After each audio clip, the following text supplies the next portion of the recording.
desse debate, eu acho que é esse termo que está sendo usado, né, professor? Né? Que é o professor Canavilil Rajagopal, que é professor titular na área de semântica e pragmática de línguas naturais na Universidade Estadual de Campinas. Nasceu na Índia, onde obteve BA em literatura inglesa. Levou meia hora para fazer com que ele saísse da sala 5 até aqui, entende? Porque ele é cumprimentado. E o MA em Linguística, na Universidade de Delhi. Fez diploma em Linguística Aplicada na Universidade de Edimburgo, Escócia. Doutor em Linguística Aplicada, pós-doutor em Filosofia da Linguagem. Já publicou 5 livros. Por uma linguística crítica, a linguística que nos faz falhar, né? Todos conhecidos nossos aqui, de longa data. Me perdi. Tá. Políticas em linguagem, perspectivas identitárias, nova pragmática, fases e inflexões de um fazer, e colaborou com o Yves Lacoste na publicação da edição brasileira do livro A Política do Inglês. Entre mais de 450 textos, né? Que não vamos enumerar aqui, mas vocês podem procurar. Artigos em revistas nacionais e internacionais, resenhas, resumos, capítulos de livros, textos e análises de congressos. Contribuiu com verbetes e capítulos para enciclopédias, como Encyclopedia of Pragmatics e também a Encyclopedia of Sociolinguistics, entre outros. E tem muitos outros, né? Key Thinkers in Linguistics and the Philosophy of Language, Handbook of World Englishes, Encyclopedia of Languages, Language and Linguistics, etc. Encyclopedia of Language and Education, excelente texto, por sinal. Key Ideas in Linguistics and Philosophy of Language, Language in Life, A Life in Language,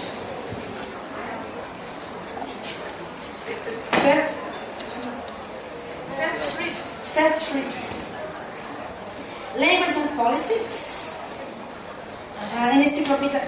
Brazil Today, an Encyclopedia of Life in the Republic. E esse ainda está no pré, Encyclopedia of Applied Linguistics. Em dezembro de 2006, recebeu o prêmio de reconhecimento acadêmico Zeferino Vaz. Ele é o moderador do nosso debate de hoje. Entendi.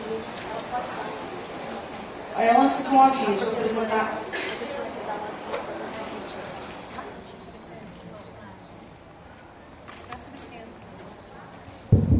Eu peço licença a todos para dar um aviso, eu agradeço já de antemão, né, essa abertura. Nós temos encontrado professores dos institutos federais nesses eventos. E aí sempre tem havido uma demanda de formarmos uma rede de diálogo, debate sobre ensino de línguas estrangeiras nos IFES. E por conta disso, nós estamos aqui circulando uma lista para que as pessoas que trabalham nos institutos federais, trabalham com línguas, coloquem o seu nome, o instituto e o seu e-mail. Nós vamos começar a unir, tentar propor esse debate a partir de um fórum à distância e depois nós vamos organizar possíveis encontros. Então, eu agradeço a todos por nos ouvir e amanhã estaremos, meu nome é Vanessa, estaremos aqui com a lista para que as pessoas preencham, tá certo? Muito obrigada. Amanhã também estaremos com a lista, sabia? Ok, obrigada.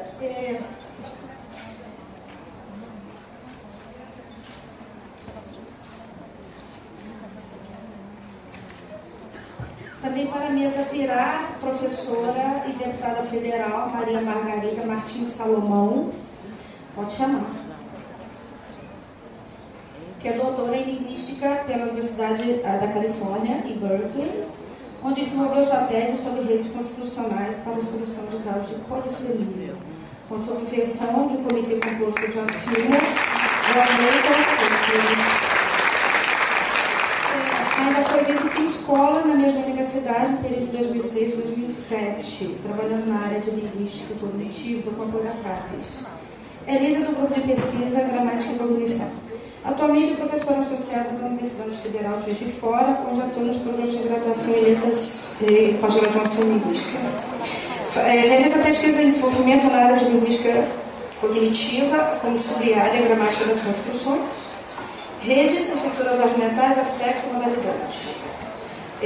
Neste momento agora desenvolve uma cooperação com o ICSI, na Universidade da Califórnia, em Berkeley, propósito de desenvolver a versão do FrameNet para a língua portuguesa, com apoio da FAPEMIG, CAPES e CNPq. Né? Neste momento, exerce mandato como deputada federal pelo Partido dos Trabalhadores.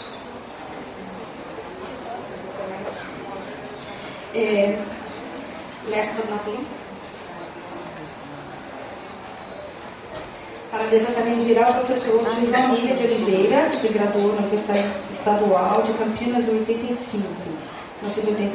Né? Fez um mestrado em Linguística Teórica, Filosofia e História da Universidade de Realizou doutorado em Linguística pela Universidade Estadual de Campinas em 2004 e pós-doutorado pela Universidade Autônoma Metropolitana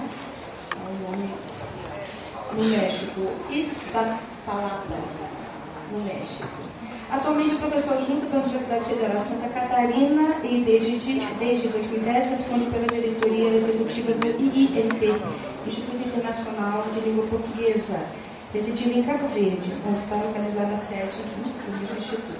Atua na área de política linguística, com especial atenção à execução de projetos de promoção linguística e apoio à pluralidade linguística.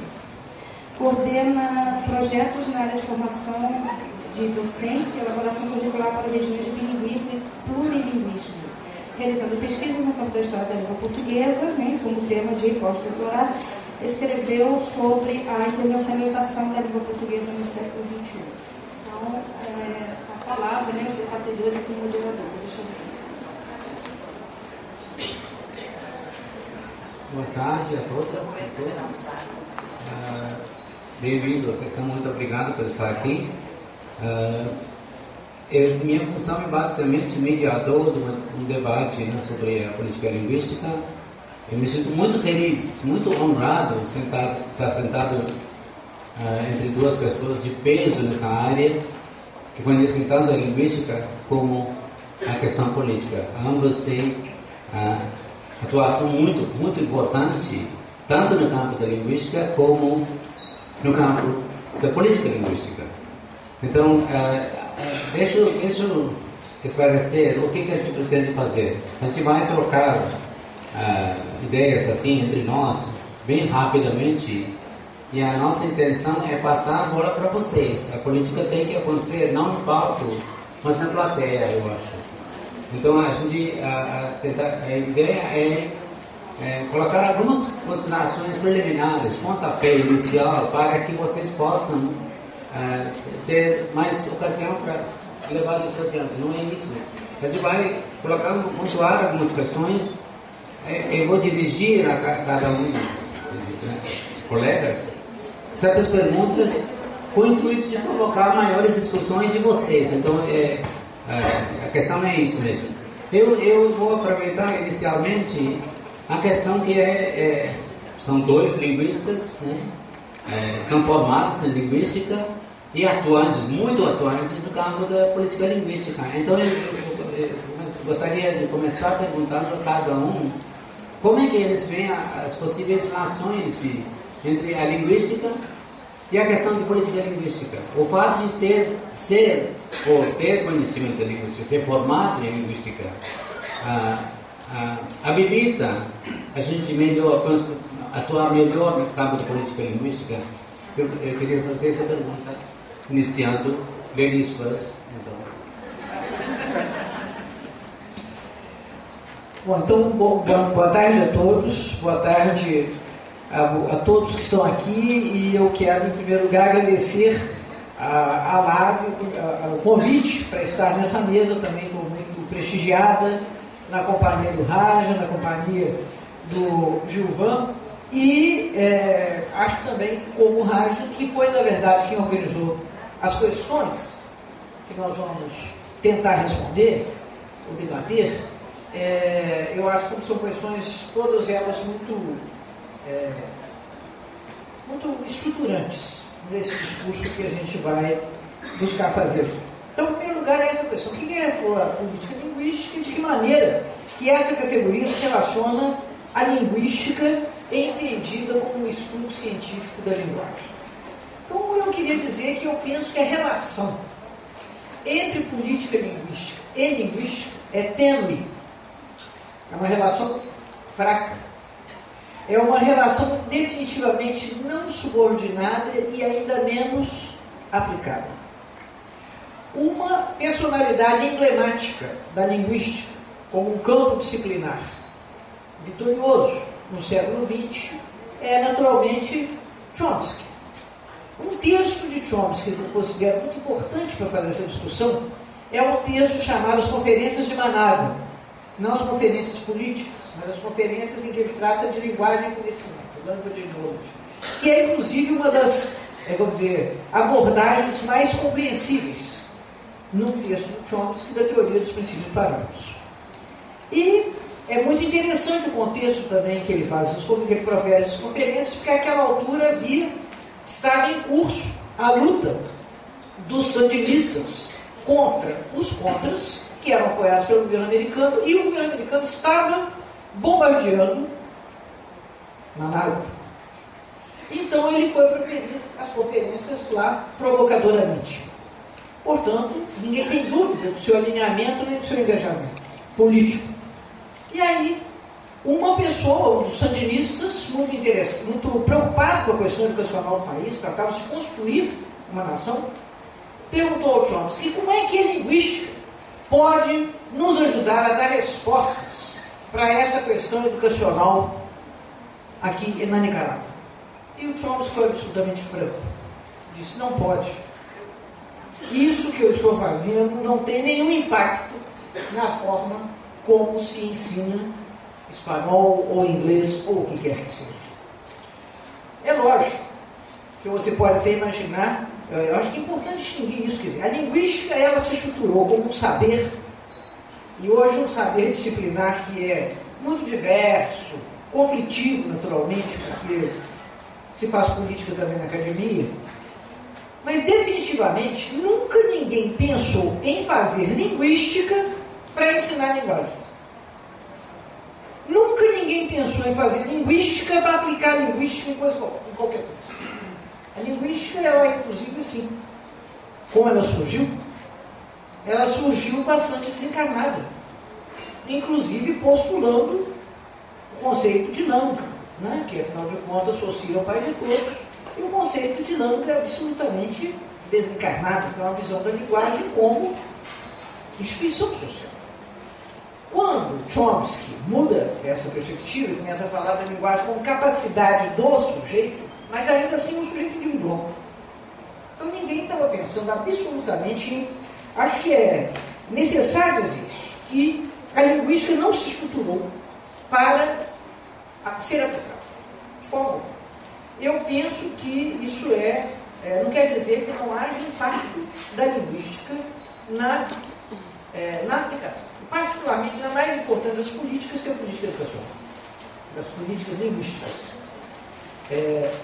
Eu entendo que, embora isso não tenha sido uma deliberação, mas desde a origem dos saberes que nós hoje entendemos como esse campo disciplinar, que afinal de contas a origem está nos estudos históricos do século XIX, você tem um desalojamento das línguas clássicas do seu papel privilegiado e também o desalojamento da escrita.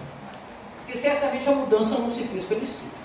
Embora até as evidências que os neogramáticos estudavam eram evidências da escrita, mas evidentemente aqueles estudos já reconheciam que a linguagem varia e muda. A geografia linguística nasceu nessa época. Né? Então, apesar de você dizer, mas ali havia um forte eurocentrismo, sem sombra de dúvida, mas ele logo vem a ser contrabalançado pela, vamos dizer assim, pela fúria missionária do estruturalismo americano, que por razões missionárias, para traduzir a Bíblia, passou a descrever as línguas autóctones norte-americanas. E eu acho que isso tudo, né, a contrapelo, legitimou dentro dos estudos da linguagem a diversidade, a variedade e a historicidade dos usos linguísticos. Então, a grande mudança, inclusive, todo mundo sabe, que na primeira aula da Linguística 1, a primeira coisa que você ensina é que não há erro de linguagem. E ao fazer isso, você se contrapõe a toda uma estrutura política que presume que haja uma hierarquização dos usos linguísticos. E aí a gente ensina que a hierarquização existe, mas ela é social, ela não é cognitiva. Né? E eu acho também que nos últimos 30 anos, com a importação da perspectiva étnico-metodológica, dos estudos da conversação, da perspectiva interacionista, você passa a ter, sim, uma possibilidade de estudar, inclusive, o discurso escolar, a interação dentro de sala de aula, que é o assunto, né, o florescimento ou o fortalecimento da onda bakhtiniana no Brasil, levou a esse tipo de coisa, que nada disso salva a lavoura. Mas permite que você defenda uma formulação de políticas públicas para a linguagem, em particular, políticas que se refiram a direitos linguísticos e direitos educacionais, numa perspectiva muito mais esclarecida do que está presente, por exemplo, no infeliz PL 1676 do ministro Alcabet. Então, eu acho que você não tem mais, voltando, porque eu também quero falar aqui atrás inteiro, o João falou, que essas perguntas do Raja levaria cada qual 5 horas para responder. Mas como não vou fazer essa crueldade? Então, que há isso? Eu gostaria de reforçar os seguintes pontos. Eu não acho que haja nenhuma relação direta.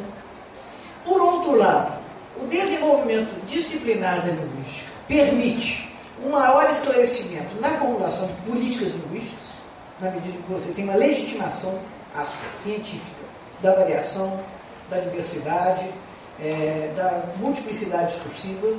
E, por último, eu queria dizer que esse tipo de esclarecimento permite que você possa debater políticas linguísticas e políticas de direitos linguísticos muito mais democráticas do que inovação. Eu passo a palavra para o professor Getão.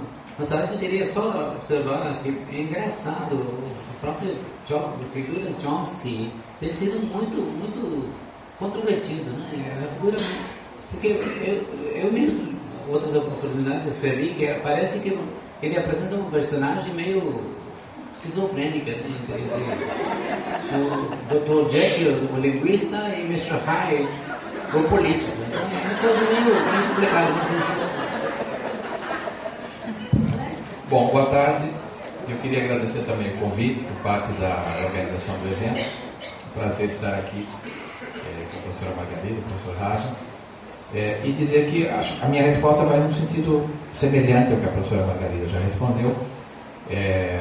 Ano que vem, no final do ano que vem, faz 20 anos que eu consigo me ver nesse lugar de política linguística.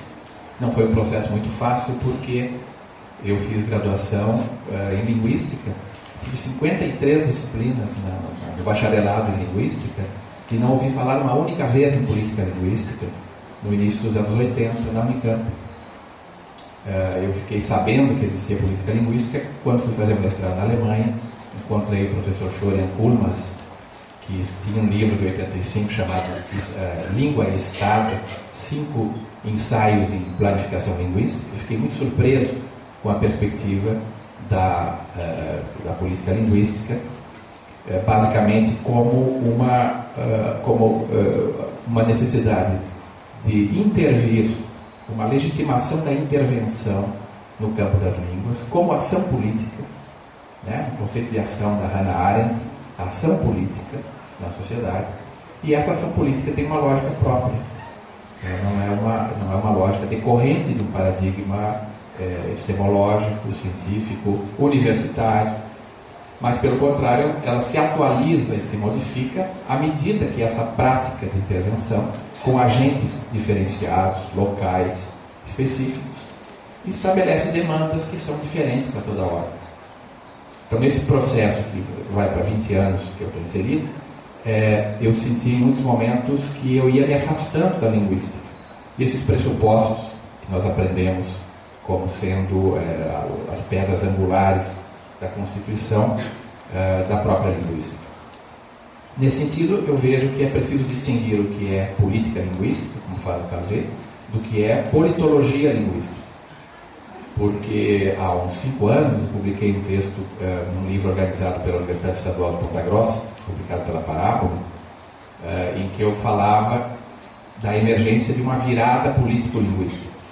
já era notável como um país que não tinha nenhuma discussão de política linguística, não discutia política linguística, esse termo não era um termo corrente há 20 anos, há 25 anos, e hoje, quando olhamos a profusão de estudos, publicações e pelo interesse da política linguística, vemos que houve uma modificação muito grande nesse campo.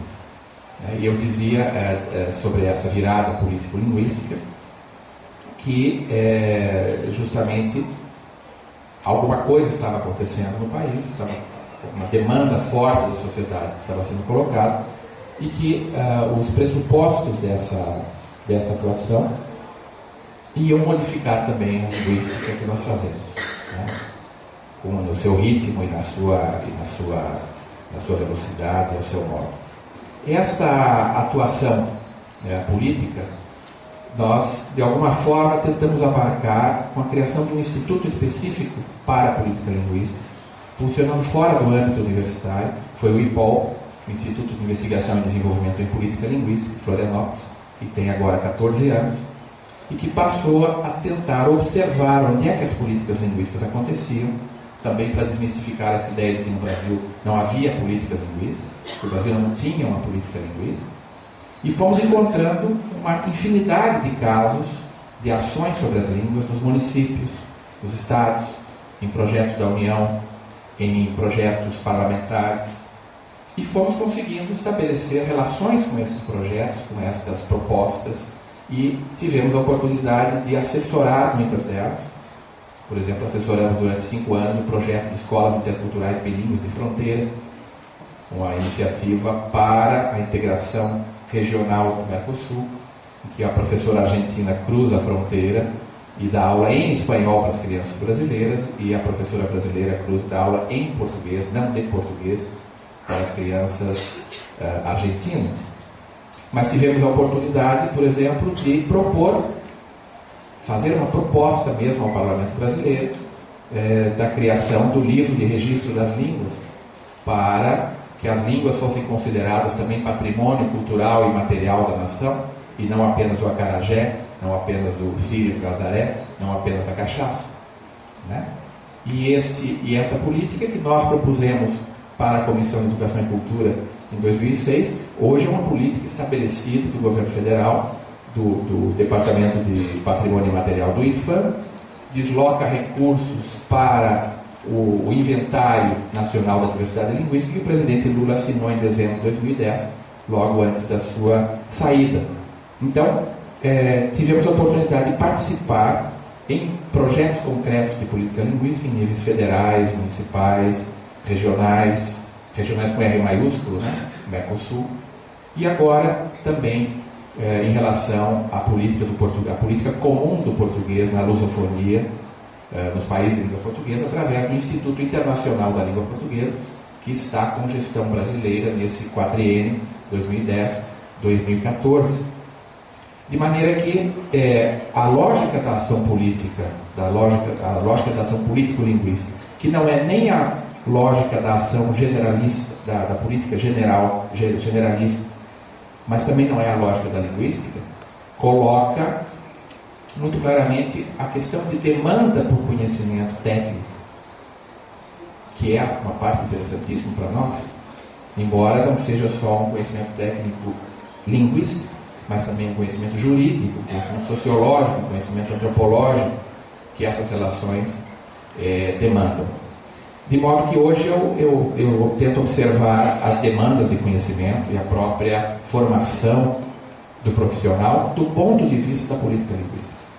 Fizemos uma proposta, por exemplo, para o curso de letras da UNILA, num coletivo de trabalho liderado pelo professor Carlos Alberto Faraco, para um curso que não se chamava mais curso de letras, mas se chamava Políticas Culturais e Linguísticas Latino-Americanas, em que ia colocar no currículo da graduação uma perspectiva, uma ótica político-linguística e organizar os processos de construção de conhecimento, os processos técnicos de construção de conhecimento, a partir destas demandas, que são muito diferentes e que certamente trarão um diálogo muito interessante com as áreas específicas e vão contribuir também para a sua transformação. Bom, uma questão que a gente tem que levantar essa hora, há muita indefinição, né, sobre o que exatamente quer dizer política linguística. Já foi discutido, foi inúmeras apresentações aqui, está cheio de armadilhas ali, exatamente o que significa política linguística.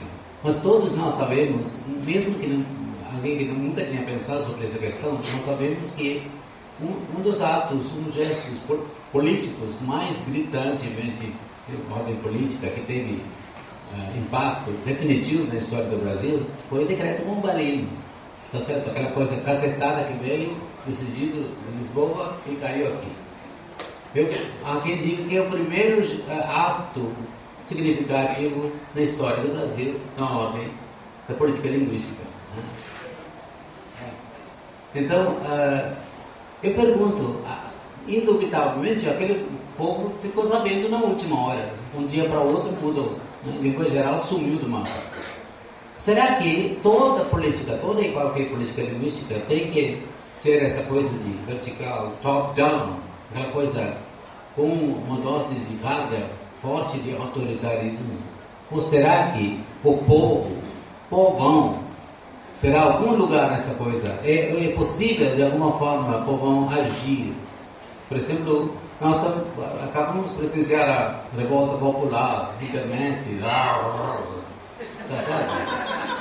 É possível algo dessa forma acontecer em relação à política linguística? Ou será que nós, como cidadãos comuns, temos que aguentar o que vem de cacetada de cima para baixo? Por favor, deputado. Deputado é eleito. Então, de cima de baixo para cima.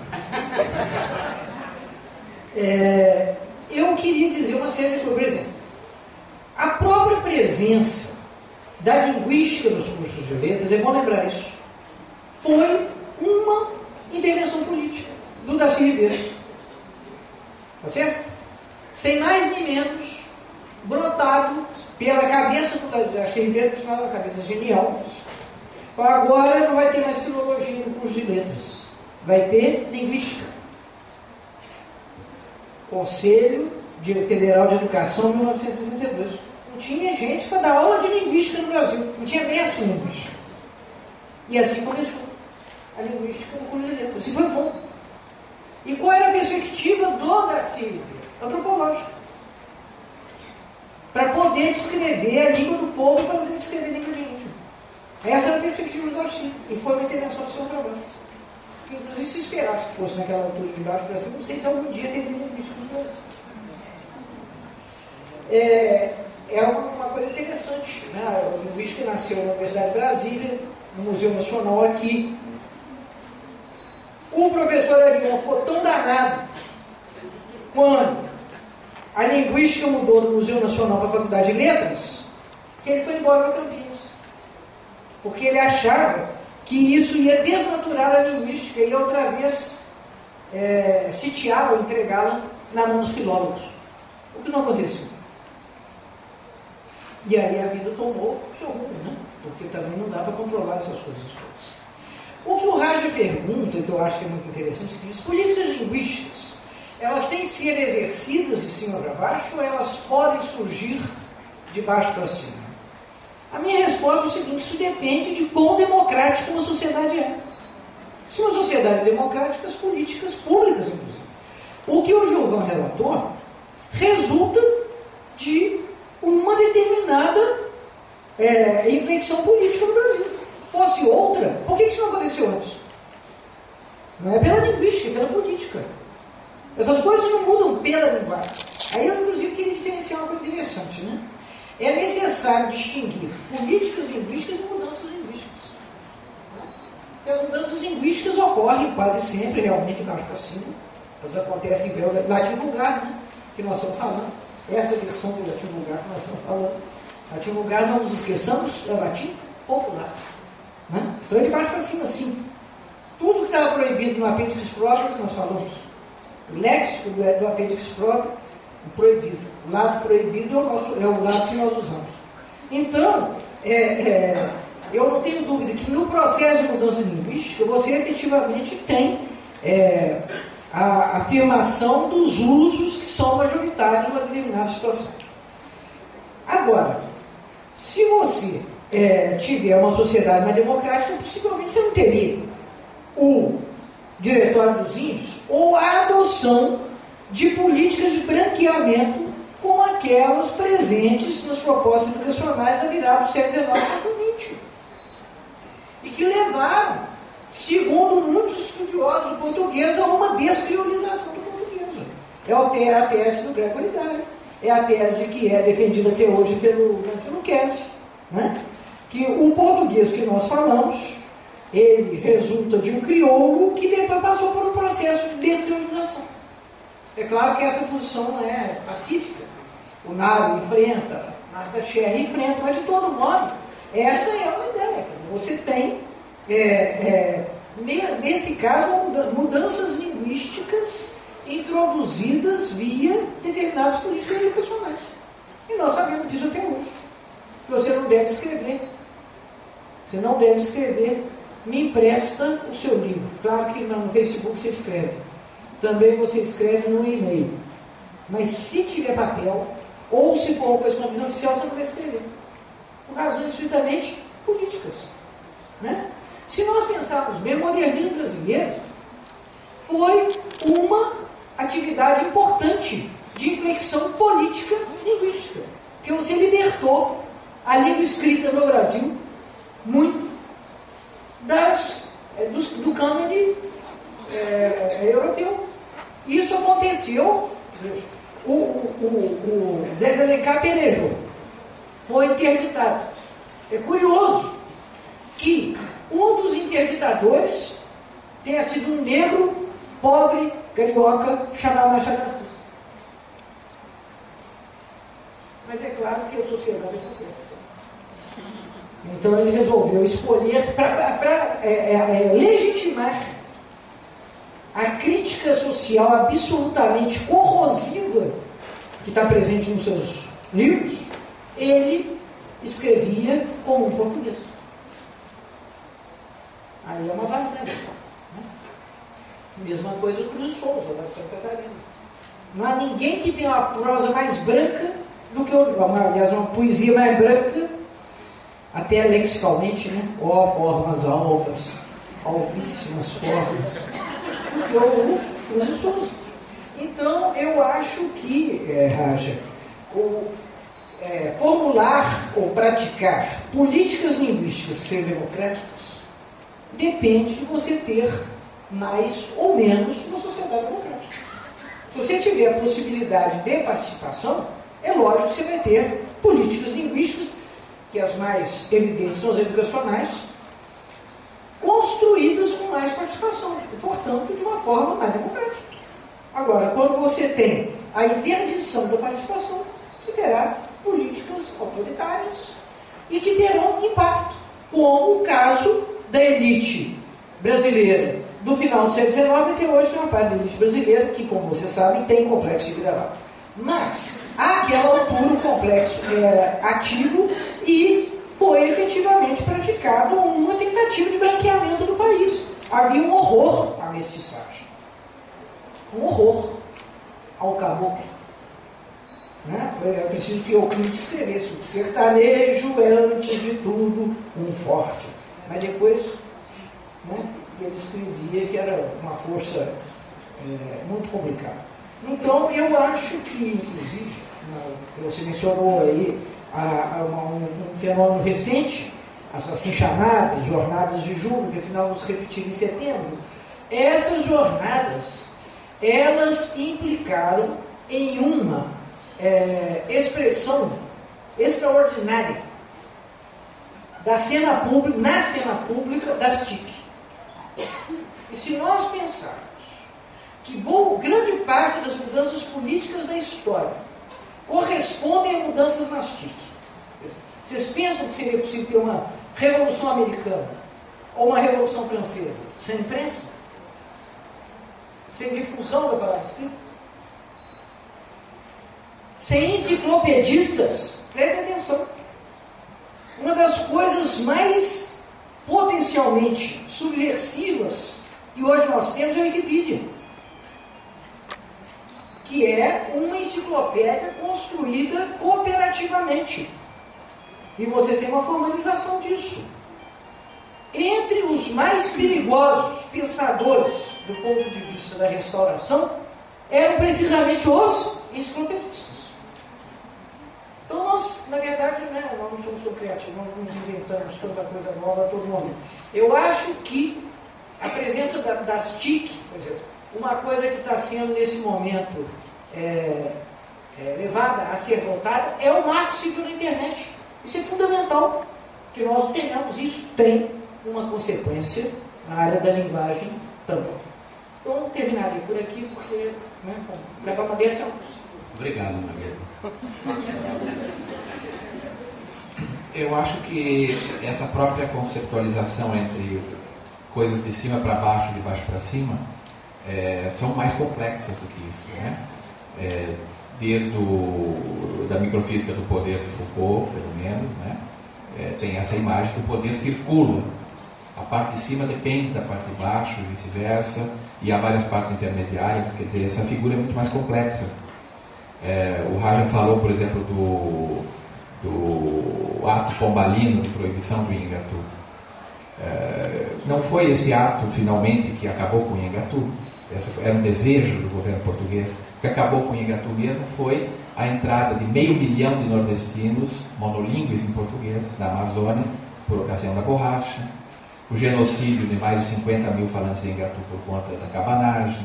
Quer dizer, fatores sociológicos mais complexos que estão descritos com mais ou menos detalhe, né? Por outro lado, foi lá mesmo entre os falantes de Inhangatu que em 2002 foi criada uma nova tecnologia social, de baixo para cima, que foi a cooficialização de línguas em nível municipal no Brasil, que é uma iniciativa inventada no Brasil e que saiu de uma sala de aula de um curso de formação de professores indígenas. Dali subiu para uma assembleia da Federação das Organizações Indígenas do Rio Negro, da Federação Indígena subiu para a Câmara de Vereadores da cidade de São Gabriel da Cachoeira, e lá foi, pela primeira vez, votada e por unanimidade aprovada, e provocou um parecer de constitucionalidade que abriu as portas do país para o reconhecimento de mais de 120 municípios que têm maiorias falantes de outras línguas, em que a minoria fala português e que tem absolutamente nenhuma visibilidade no contexto do país, que se rege por mitos muito bem estabelecidos de monolinguismo, que no Brasil não há línguas, e que foi mantido agora ultimamente porque no âmbito do Grupo de Trabalho para o Inventário Nacional da Diversidade Linguística foi criada uma proposta para o IBGE aplicar uma questão linguística no censo de 2010. Essa questão teria trazido pela primeira vez uma imagem oficial do Brasil em termos de quantas línguas são faladas, quais línguas, em que territórios, qual o grau de descontinuidade intergeracional. À última hora essa pergunta foi eliminada, ela foi colocada dentro da pergunta qual a sua raça ou cor, para ser respondida apenas por quem respondesse que tinha como raça ou cor indígena, sendo que indígena nem raça e cor é, né? Exatamente porque para os indígenas responderem que línguas falam, não apresenta nenhuma novidade em termos do quadro já admitido pelo país, porque nós já sabemos exatamente. O que mais se sabe é quais são as línguas indígenas. O que nós não sabemos é quantos milhões de falantes de espanhol tem no Brasil. Nós não sabemos quantos falantes das línguas de imigração tem no Brasil, assim por diante, né? Mas esse mesmo Inhangatu que foi proibido lá pelo Marquês de Pombal se tornou oficial em São Gabriel da Cachoeira, junto com o Tucano e Inhangatu, em 2002, e abriu as portas para um processo seguido pelo Pomerano no Espírito Santo, pelo Talian em Serafina Correia, no Rio Grande do Sul, e por outras línguas. Hoje nós temos 12 municípios com línguas oficiais no Brasil, um total de 8 línguas. Esse é um processo absolutamente de baixo para cima, em que comunidades falantes procuram seus vereadores, seus representantes, e pequenas câmaras de vereadores, como por exemplo em Paranhos, Mato Grosso do Sul, criam um fato novo com um impacto linguístico na vida da população, que dá uma visibilidade para as outras comunidades linguísticas do país. Então, evidentemente que essa estrutura de baixo para cima e de cima para baixo se complexifica num regime democrático, num regime mais aberto, e que num regime autoritário essas coisas são mais difíceis. Mas isso é apenas a ordem dos regimes autoritários. É mais difícil participar. É para isso que eles existem e para isso que eles aparecem. Aí, na sua intervenção anterior, você muito apropriadamente mencionou uma questão muito interessante, que você mencionou a língua como patrimônio cultural. Essa ideia de língua como patrimônio cultural, se não me engano, você comparou isso com cachaça, que mais chimarrão, acarajé, assim, claro. Como é que eu esqueci? Eu pergunto isso porque isso não, na verdade, não nos remeteria a uma formação do conceito da língua, essencialmente no século XIX. Ou seja, o século XIX, por exemplo, consolidou aquele conceito de língua diretamente atrelada uma série de outros conceitos como nação, pátria. Século XV em diante, historiadores que mostram isso, que de XV em diante é que o século XIX consolidou afinal. Né? Agora eu pergunto, o que isso significa diante da globalização, tão falada globalização? Será que essa globalização veio bagunçar todo esse esquema? Porque uma das coisas que a globalização está decididamente trazendo é a transnacionalização de um monte de coisas, comércio. Ou seja, em muitos desses casos, os governos de países individuais estão perdendo completamente o rumo. Eu não sei, eu pergunto, será que a globalização é possível pensar? A pergunta mais dirigida seria assim: é possível pensar hoje em dia na política linguística sem levar em conta as consequências, o impacto da globalização? Bom, eu acho que a globalização coloca problemas gravíssimos para a própria existência dos Estados-nação. O Raja já cansou de escrever sobre isso, sobre a contrapartida que há entre a ideia de nação e a ideia de língua. Nós todos sabemos. O estabelecimento do que era língua na Europa era, de fato, uma definição política, dos limites geográficos. Né? E imposição de língua, na verdade, é imposição de limites políticos. Nós todos sabemos o que aconteceu com a unificação da Itália e a definição do toscano como língua nacional da Itália. E é muito engraçado, se anda na Itália ou em qualquer desses outros lugares, as pessoas descrevem os outros usos como dialetos, mas no sentido secundário. Aliás, vocês sabem, né, porque nós todos vivemos no mundo, que as pessoas falam... É impressionante, isso é uma coisa que a gente tem que pensar, sabe, Giovan, Raj? Como que a cultura linguística, o que nós sabemos sobre as línguas, é um conhecimento tão fechado para nós mesmos. A maioria das pessoas são esclarecidas, cultas. Eu estou no Congresso Nacional, a pessoa fala assim: Margarida, eu fico preocupado quando estou falando perto de você, porque você é linguista. Justamente por isso você pode se preocupar. Você preocupa com outras coisas, mas não com o seu uso linguístico. Primeira aula de linguística 1, você vai falar do jeito que você quiser. Eu não vou ficar chateado. E essa questão por exemplo, o uso de dialeto, a maneira como as pessoas falam, as línguas africanas, você vai lá, são dialetos. Né?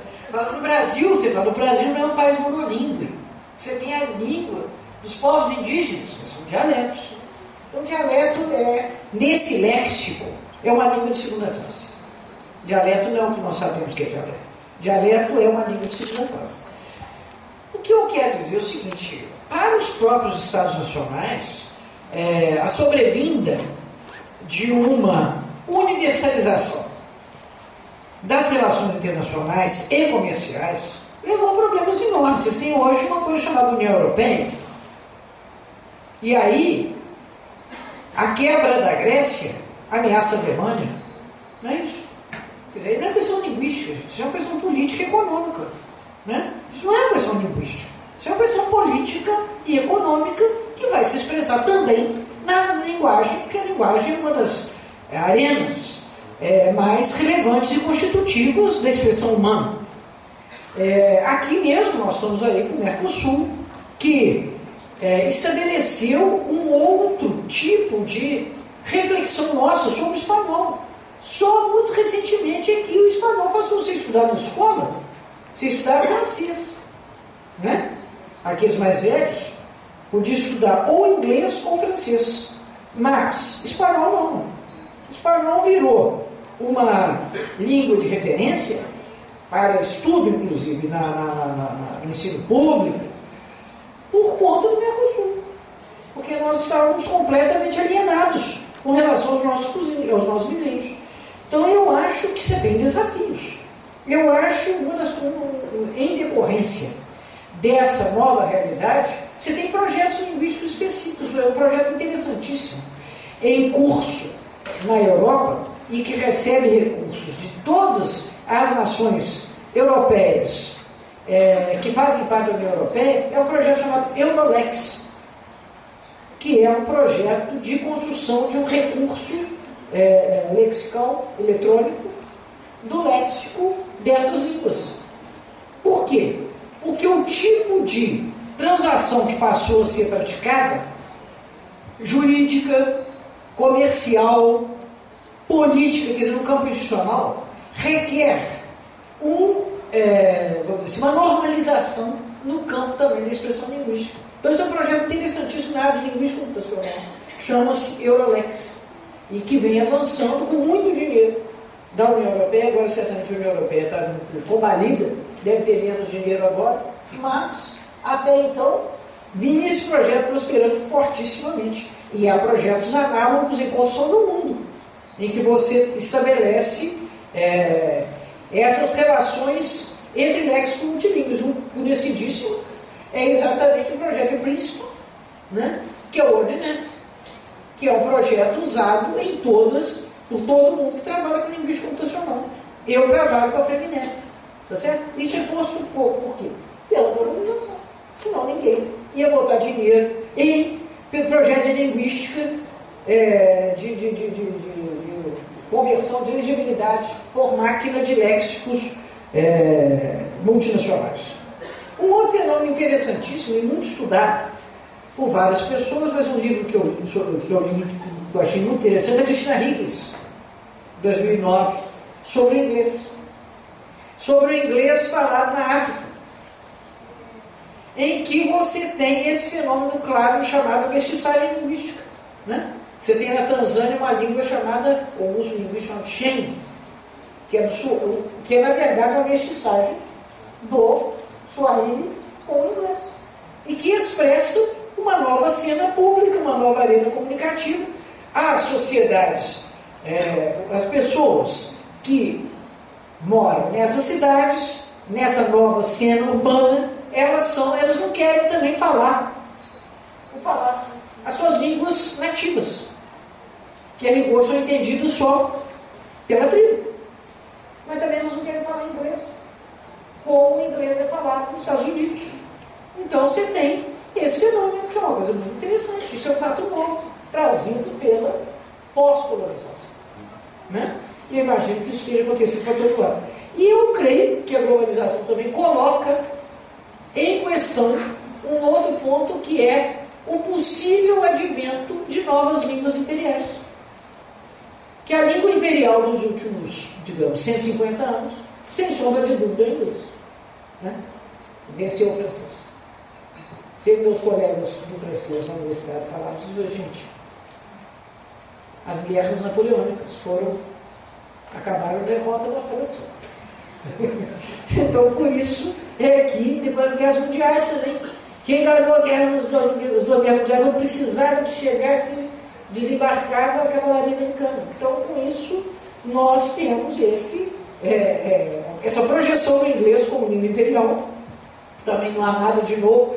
O Raja é uma das pessoas que escreve sobre isso muito bem, inglês como língua mundial, né? E hoje língua franca. hoje língua franca. Mas, por exemplo, o mandarim.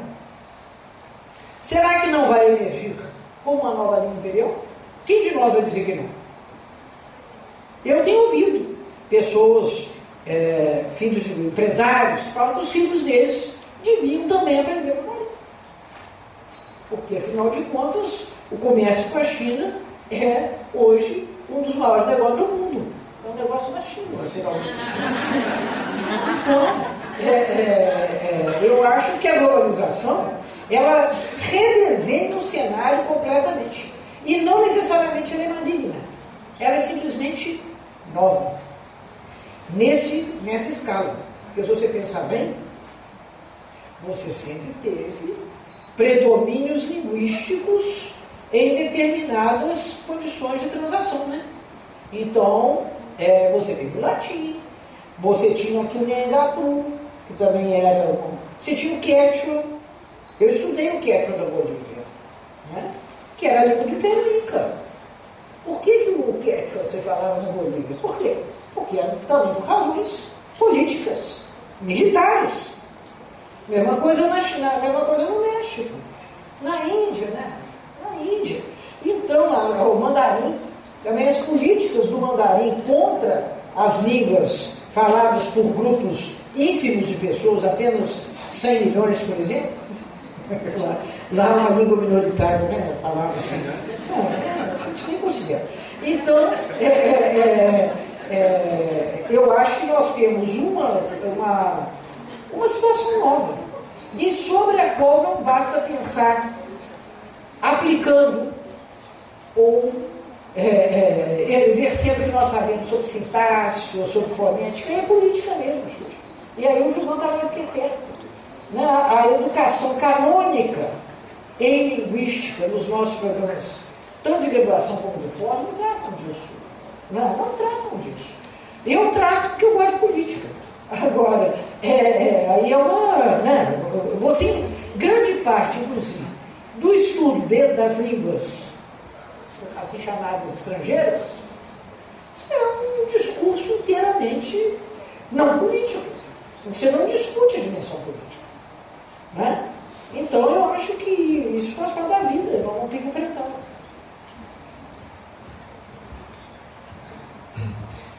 Pegando um gancho que o Rajan deu aqui sobre ainda a questão das línguas como patrimônio e a globalização, o objetivo desse projeto do Inventário Nacional da Diversidade Linguística era dar visibilidade às comunidades linguísticas brasileiras, que tem consequências muito gritantes, mas que não são vistas. Por exemplo, um dos pouquíssimos alunos estrangeiros que estudaram no Instituto de Balística de Kiev, na Ucrânia, que ficou com tolerância dos mísseis balísticos de bomba atômica, é um brasileiro, de Malé, no Paraná, falante nativo de ucraniano. Porque no Brasil há 120 mil falantes de ucraniano, do total de 400 mil ucranianos brasileiros. O diretor da única fábrica de tanques pesados da América Latina, que produz o modelo Tiger alemão, em Santa Maria, Rio Grande do Sul, é um brasileiro que fala alemão como língua materna e que foi estudar na Alemanha e voltou e faz a intermediação entre a equipe brasileira e alemã da fábrica que produz tanques pesados. Então, hoje está na moda nas universidades falar da internacionalização, mas com absoluta desconexão com as línguas que nós temos aqui, como o japonês que é falado aqui, como o alemão que é falado aqui, como o chinês que é falado aqui, como o árabe que é falado aqui. A cidade autônoma de Buenos Aires resolveu esse problema, criando no governo da cidade uma forma de certificação de línguas faladas pela comunidade. Então, em Buenos Aires, você vai lá, você é falante nativo de uma língua da Índia, ou você é falante nativo de alemão, e você vai lá e faz uma prova de proficiência com a prefeitura. Então, a prefeitura sabe que recursos linguísticos há na cidade de Buenos Aires para projetos de internacionalização. Nós, ao contrário, que não fizemos o censo linguístico de 2010, portanto, não computamos quais são as nossas línguas e onde é que elas estão, porque nós queremos esconder esse dado, fazemos um projeto de internacionalização, como o Ciência Sem Fronteira, em que nós vamos investir milhões para que as pessoas aprendam uma língua, considerando que aqui só se fala português, né? Idêntico ao projeto brasileiro de destruir o bilinguismo que havia no Rio Grande do Sul, português e espanhol, para 50 anos depois, com a emergência do Mercosul, começar a ensinar espanhol para as pessoas falarem espanhol. Quer dizer, nós fizemos com as nossas línguas, estamos fazendo, o que nós fizemos com a Mata Atlântica, com a Amazônia, né? Cortamos tudo, transformamos em capim, depois em erosão, e destruímos a possibilidade justamente de embarcar na globalização com maiores recursos. Veja que a China, por exemplo, que teve uma colônia portuguesa encravada nas suas costas durante 500 anos, que é Macau, pediu a Portugal, quando cai o colonialismo português, que Portugal não entregasse imediatamente Macau para a China, fosse feito um processo de transição, que amadureceu a questão de Macau, e quando Macau finalmente passou a ser chinês, com o estatuto de uma região administrativa especial ou autônoma, com moeda própria, com legislação própria, o português foi oficializado junto com o chinês até 2049, porque a China imaginou que ter um território falante de português no seu território teria um valor extraordinário para fazer uma conexão econômica com os países de língua portuguesa.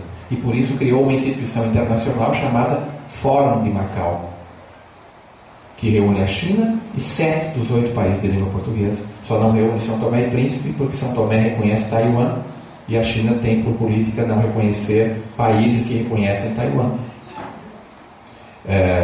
Hoje, o valor econômico do Fórum de Macau, sendo a China o maior parceiro comercial do Brasil, o maior parceiro comercial de Angola, o maior parceiro comercial de Moçambique, sendo Angola o país que mais cresce no mundo economicamente, há 10 anos, e mais que a China, mostrou-se uma alternativa extremamente inteligente de internacionalização, que é o que as nossas universidades hoje perseguem, né? De globalização e, ao mesmo tempo, de reconhecimento daquilo que nós temos dentro do país como recurso para essa globalização. A Índia já não conseguiu fazer algo semelhante. O modo como o governo da Índia ainda trata Goa e a herança do português em Goa ainda é uma forma desconfiada e resistente. Logo que eu assumi lá em Cabo Verde, uma fragata dos alunos da Marinha Portuguesa pediu autorização para aportar em Goa e o governo da Índia negou. Então a fragata portuguesa parou à frente do porto de Goa e recebeu a visita de milhares de canoas de goeses com camisas de times de futebol portugueses, falando português, que foram saudar a fragata, né? Nós também não sabemos aproveitar, nós não temos um fórum de Blumenau, nós não temos um fórum de Caxias do Sul para estabelecer relações com esses países. Nós falamos de globalização partindo de uma tábua rasa, como se nós fôssemos inventar a roda e desconsiderar essas relações históricas, econômicas e políticas que nós tivemos durante grande parte da nossa história. Isso vale para os nossos vizinhos hispânicos, isso vale para a comunidade japonesa, para a comunidade árabe, hoje vista no Brasil como uma comunidade com grande potencial comercial para a organização das trocas comerciais com o Brasil. Então eu queria frisar esse ponto, porque daqui a pouco chega o ano de 2020 e nós tínhamos que, de certo modo, unir forças para que, pelo menos no censo de 2020, nós tivéssemos uma pergunta linguística no censo do IBGE e que pudesse nos colocar mais realisticamente nessa questão da globalização, com menos dificuldade do que nós temos até o momento. E isso passa pelo reconhecimento dessa pluralidade linguística aqui. Por outro lado, passa também pelo fato que nós temos quase 4 milhões de brasileiros vivendo no exterior. O estado de Massachusetts, por exemplo, nos Estados Unidos, é um estado em que a língua mais falada depois do inglês é o português, por causa da comunidade brasileira, da comunidade portuguesa, da comunidade. E recentemente, quando a presidente Dilma foi aos Estados Unidos, conversando então com as comunidades brasileiras na diáspora, um brasileiro perguntou para ela assim: presidenta, se há tanta dificuldade em encontrar brasileiros que falem inglês, por que o Brasil não dá bolsa para nós, que já estamos aqui e falamos inglês? Aí a presidenta Dilma respondeu de uma forma lamentável, porque ela disse assim: meu compromisso é com os brasileiros que estão no Brasil. quando não há, evidentemente, dois tipos de brasileiros pela Constituição.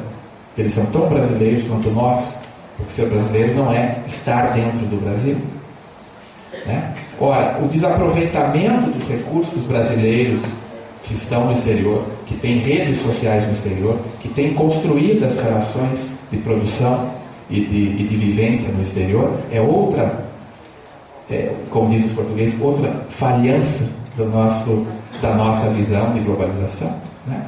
De maneira que vale a pena, sim, refletir sobre esse projeto que está em curso e modificar, inclusive, relações para que a gente embarque nessa globalização não tão por baixo, quer dizer, não tão despreparados, não tão fragilizados como até pelo discurso oficial nós muitas vezes nos sentimos. Muito bem. Agradecemos pelo esclarecimento sobre essa questão da língua como recurso. Você colocou essa questão muito bem mesmo. Mas eu queria aproveitar esse gancho. De certa forma, essa pergunta que eu vou fazer já está implícita nessa discussão já.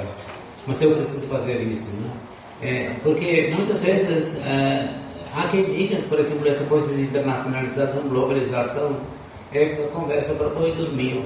Porque não, o fato que está acontecendo mesmo é colonização. Depois da colonização veio a colonização, McDonaldização. Ou seja, o que fazer com essa mostreiro que a gente chama de língua inglesa? Se não é brincadeira, a língua inglesa está invadindo as nossas vidas. Eu pessoalmente lembro, não sei, 5, 6 anos atrás, naquele tempo de Itália nem era brasileiro, me naturalizei depois. Eu abri uma internet para verificar minha conta, eu quase desmaiei. No banco brasileiro, tive a ousadia de me salutar assim: Welcome to the Bank of... Não vou denunciar o banco. Welcome to the bank. Eu disse: meu Deus do céu, eu resolvi meu problema. Mas milhões de brasileiros estão aguentando isso. E será que fica pacífico assim? Tudo bem, welcome, chique, né? Eu fico perguntando, olha, essa questão é uma coisa muito séria, porque o inglês está invadindo as nossas vidas. Haja vista o que está acontecendo no nosso congresso também. Nesse congresso, como preparatório de AILA, nós estamos sendo obrigados a fazer concessão de inglês e português. E há muita gente, com ou sem razão, eu não sei, é uma questão altamente complicada isso, né? Se sente meio constrangido. Aqui no Brasil nós estamos conduzindo um congresso aqui no Rio de Janeiro. E por que nós estamos sendo obrigados a falar inglês? Por que a gente tem que? Ou seja, eu não sei, não estou dizendo isso é sim ou não. A questão está posta, portanto, politicamente muito carregada. Eu pergunto, como é que vocês posicionam diante da língua inglesa? É uma ameaça? Se for uma ameaça, qual deve ser a nossa resposta? Eu não vejo que seja uma ameaça, não. Eu acho que é um fato que você tem hoje o inglês como a língua franca. Como no passado escrevia-se em ciências em latim. Boa parte dos textos, até o século XVI, XVII, filosóficos, matemáticos, Leibniz escreveu matemática em latim, que era a língua da matemática. Então isso aí não é uma questão, é uma questão política, sim, de como é que nós vamos lidar com isso. No passado, as nossas elites, né? As meninas iam para o Sion para ser educada em francês. Hoje você tem, mas você não tem escolas no Brasil em que você educa as pessoas falando inglês. Ainda não. Aqui não. Aqui também sim, mas aí são coisas, né, pontuais, exatamente. Mas você não tem como uma política pública, por exemplo. Então eu não tenho medo do inglês, não. Eu tenho medo dos americanos, gente.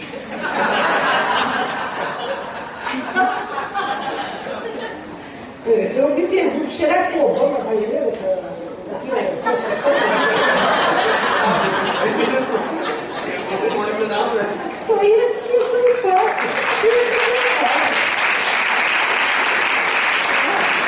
Eu acho que conhecimento nunca é ameaça. Conhecimento é condição de liberdade. Então eu penso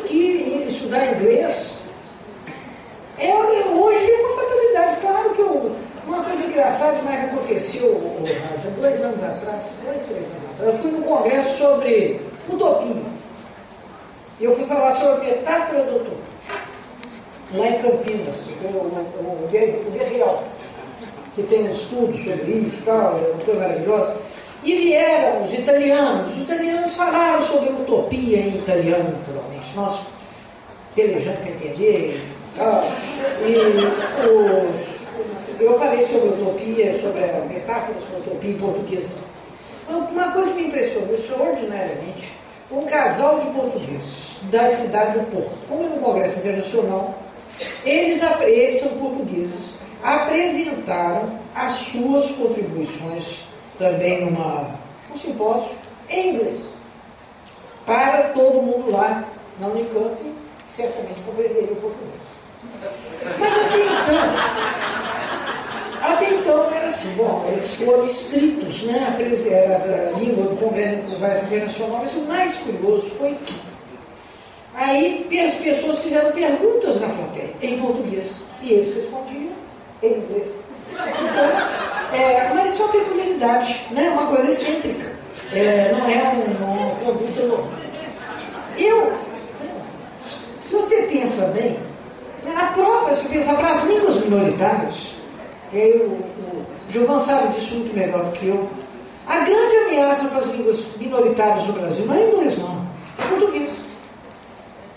Porque as pessoas não se sentem motivadas a falar a sua língua, uma das suas línguas nativas. Normalmente, no interior do Brasil, você tem gente trilíngue em português e nas suas línguas nativas. E elas não têm estímulo para isso. No Paraguai, o espanhol é uma grande ameaça ao Guarani, apesar de o Guarani ser uma língua com status de língua oficial. Mas a presença mundial do espanhol, o que se faz em espanhol, é tão mais, vamos dizer assim, prestigiado do que o que se faz em Guarani, que eu participei de uma banca sobre isso. Um professor da Universidade qual delas? Uma universidade paraguaia, tá? Em que ele colocava exatamente esse problema. Ele trabalhava no Ministério da Educação. Então, essa questão de risco para as línguas minoritárias, o risco político delas desaparecerem é real. No Brasil, eu acho que tem muita língua em processo de desaparição, o que é lastimável, né? Porque aí além da Mata Atlântica, a Mata Atlântica eu acho que há mais cuidado com o mico-leão dourado do que, por exemplo, com o tapirapé. Né? E isso é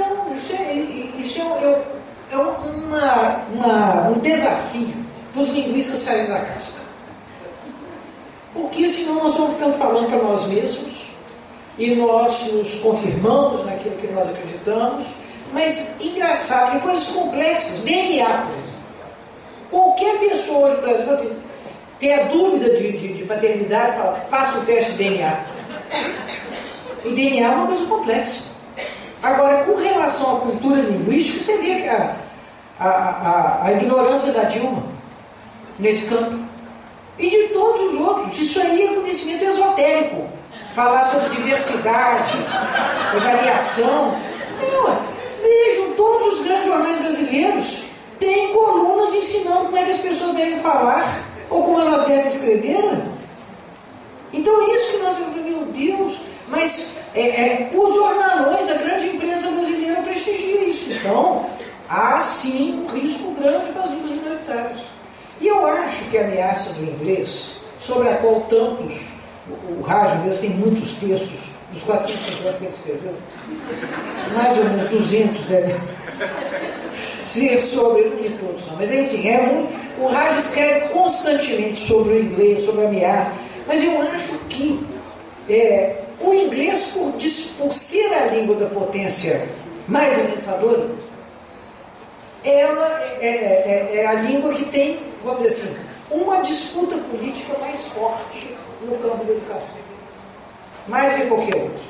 E de todo modo, a potência dominante, uma coisa que ela faz muito melhor que todo mundo é aprender a língua dos outros, porque senão não poderia, inclusive, bisbilhotar com a com descaramento com o que fazem. Né? Então, não nos esqueçamos, quando eu estudava em Berkeley, o maior instituto de ensino de língua estrangeira no mundo era pertinho de São Francisco, pertinho de Berkeley, em Monterrey, lugar nenhum.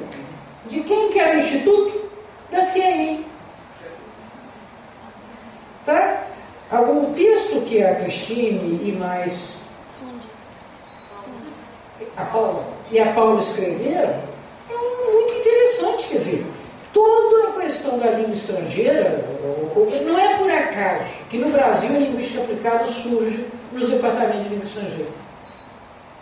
Então isso mostra uma preocupação com a questão política, com a invasão de línguas. E aí, se nós estamos preocupados, a gente pelo menos fica um pouco mais defendido. Né? Agora, idiotice, complexo vira-lata, essa coisa essa subalternização. Né? Isso é um fato que está na ordem da vida social, que daqueles de nós que vemos isso como uma ameaça de lei, tem que ir. Aí é uma questão política, aí a gente tem que enfrentar.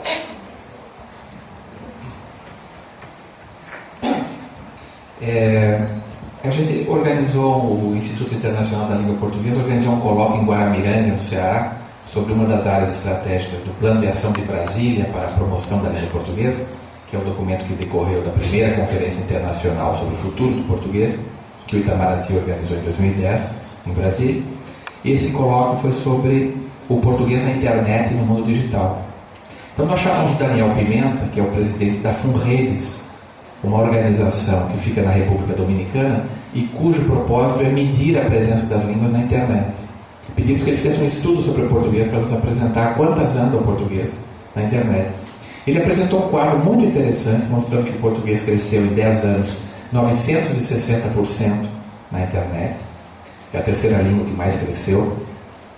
Mostrou que o inglês, que tinha 88% da internet no ano de 1997, hoje tem 39%, porque o período de 2000 a 2005 é um período de grande expansão, foi um período de grande expansão das línguas europeias na internet.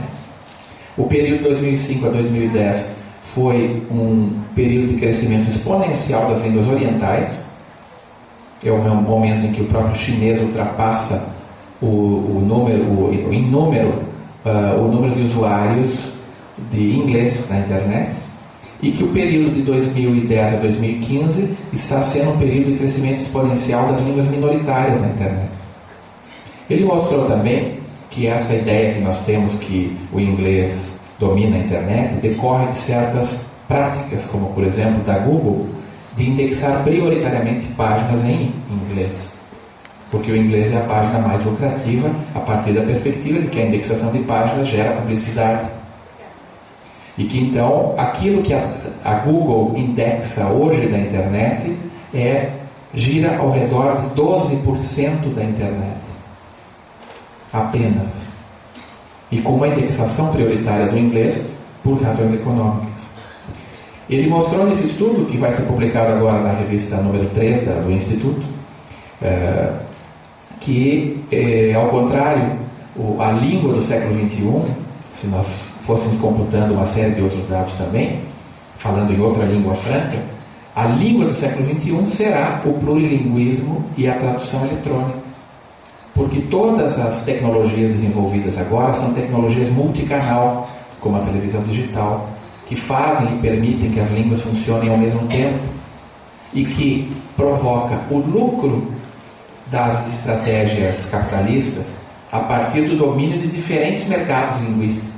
O lucro não se integraliza mais num mercado linguístico, porque o mercado linguístico se esgota, exatamente como qualquer mercado de mercadorias. Né?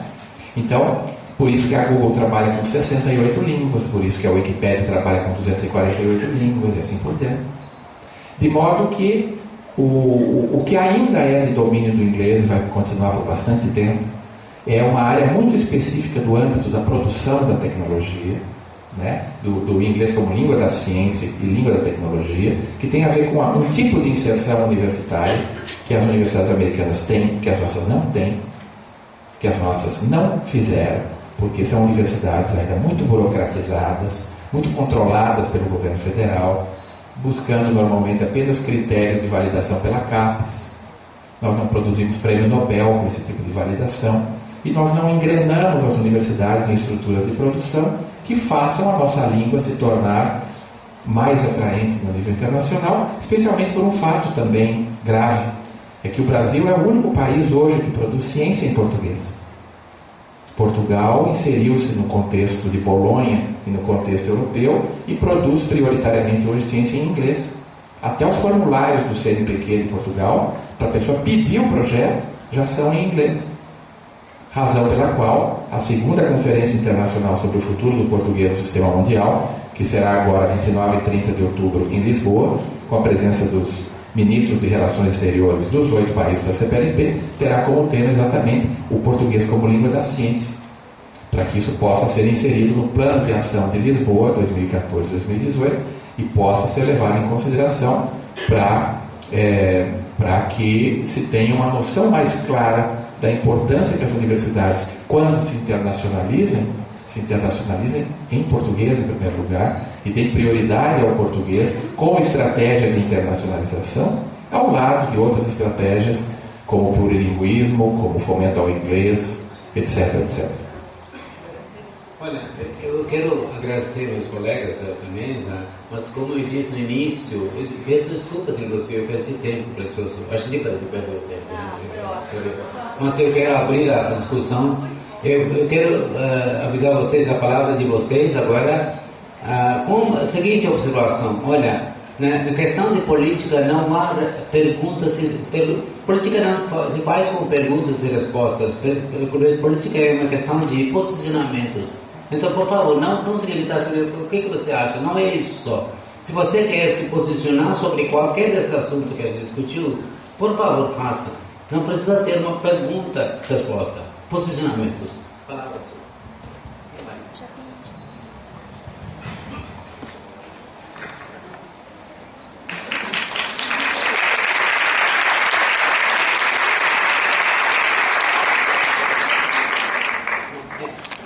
Eu queria primeiro agradecer. Por favor, identifique.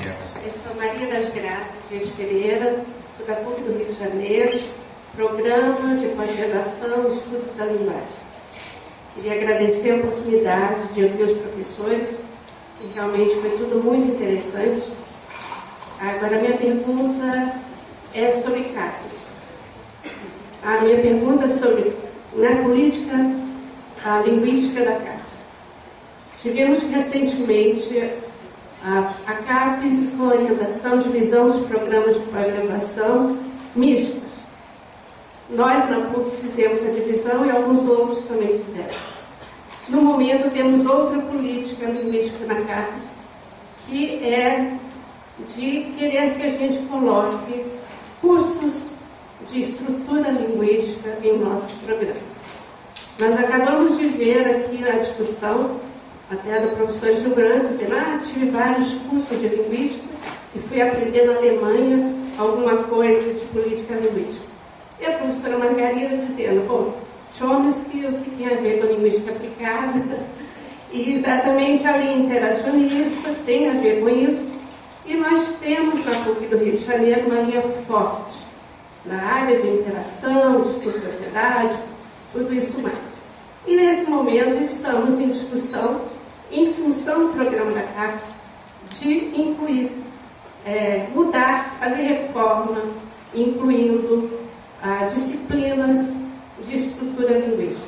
Hoje eu estive vendo no site de vários programas, eu já fui coordenadora de programa de pós-graduação na ProdaPUC, e hoje entrei nos programas, é uma diversidade grande, né? Eu queria saber o que vocês pensam dessa política da CAPES hoje, de querer que os programas mudem e incluam mais disciplinas de estrutura linguística em detrimento de disciplinas que focalizam interação, que focalizam pragmática, porque isso é algo sério para os programas de pós-graduação no momento, e sério particularmente para nós, e que incomoda muito. É isso que vem acontecendo. Então, obrigada e queria saber o que vocês pensam sobre isso.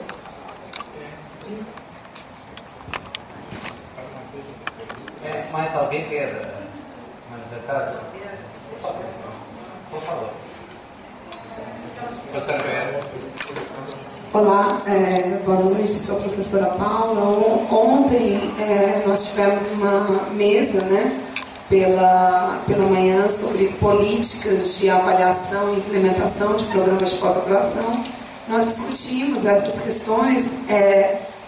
Primeiramente foi discutido, né, até a Vera Menezes, né, colocou muito bem que isso não é uma política da CAPES, né, mas é uma política do nosso atual coordenador de área, que já foi totalmente rechaçada, né, ele atualmente nem está mais falando sobre isso, né, foi absolutamente rechaçada naquele evento, né, que teve na PUC de Minas Gerais, né.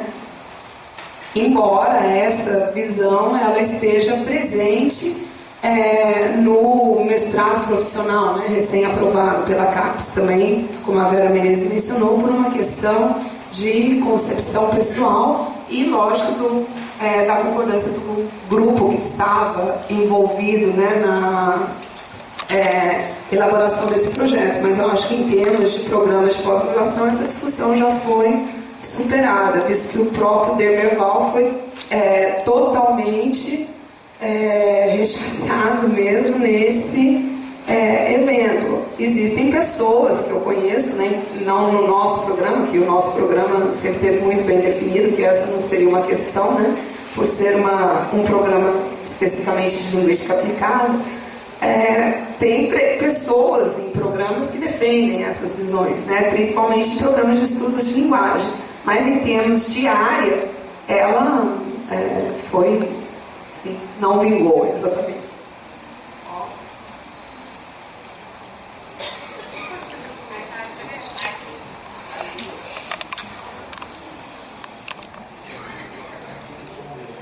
Acabamos de receber o documento da CAPES nesta semana com a recomendação, né? Foi rechaçado e eu também discordo que haja essa inclusão e essa obrigatoriedade dessa forma. Mas acabamos de receber o documento nesta semana. Então, as questões não são pacíficas.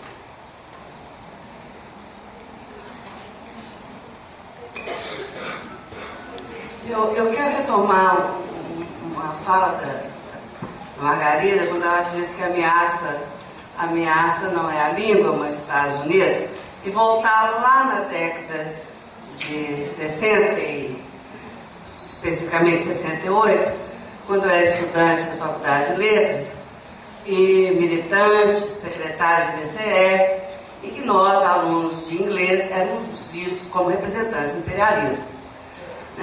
Nem a Rússia, no seu apogeu, fazia qualquer campanha para a não aprendizagem de línguas estrangeiras. Muito mais pelo contrário, o inglês era competentemente ensinado, que precisava, segundo eles, aprender a língua do inimigo. Então, acho que a esquerda, a qual eu me filiei naquela época e apanhei na rua junto com todo mundo, lutando contra a ditadura, cometeu um erro histórico ao fazer essa campanha contra o inglês. E essa campanha foi feita não apenas pela militância esquerdista, mas pelos nossos próprios colegas de língua portuguesa dentro das nossas faculdades. Acho que continuam cometendo erros na política linguística. Um erro, me desculpe meus colegas de espanhol, é essa obrigatoriedade do ensino de espanhol.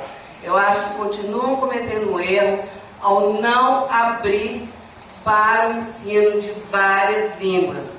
Pobre país que só tem como meta ensinar inglês e espanhol. Se o país quer avançar tecnologicamente, ele precisa dialogar com outros lugares onde se produz tecnologia de ponta.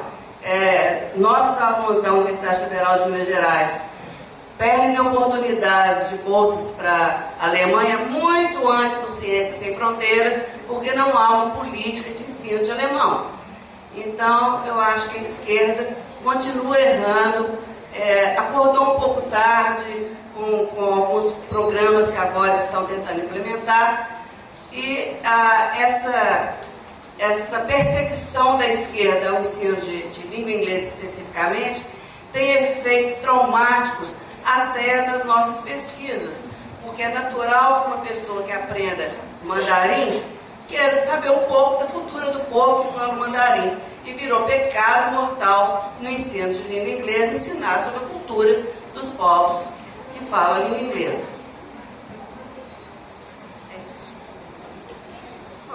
Boa tarde, eu sou Vitória, sou da UFRN e achei interessante, muito interessante o debate, adorei.